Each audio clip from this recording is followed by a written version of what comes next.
Hey, this is Angela from Housing Court Answers, and we're going to walk you through how to serve holdover papers the right way. Serving holdover papers can be complicated. You can hire a process server to do the service if you want the papers to be served by a professional with no mistakes.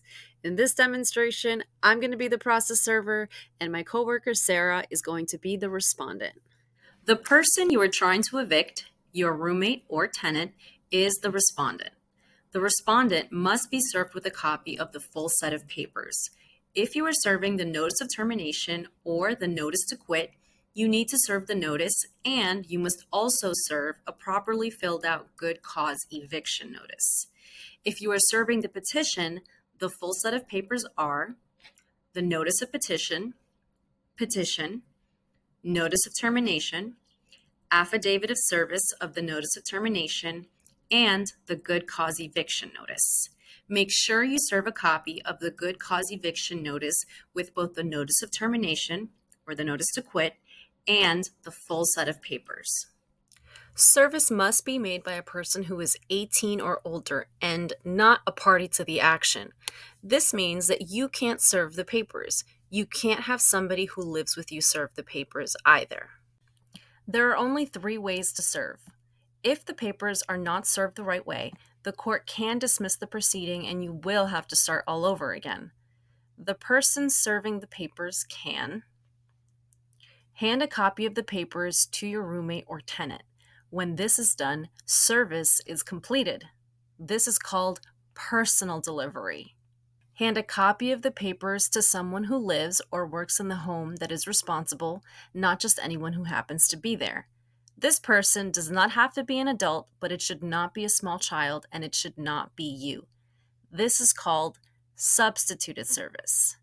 The server must try at least 2 times to find your roommate or tenant home at the times of the day when you know it is likely that she, he, or they will be home. This means that if you know that your roommate is never home between 9 and 3 on Mondays and Tuesdays, you should tell the server not to try to deliver the papers then.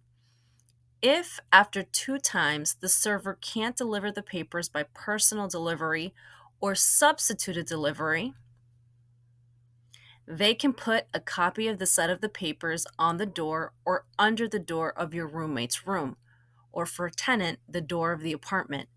And this is called conspicuous service. Remember, there are 3 ways to serve: personal delivery, substituted service, and conspicuous service.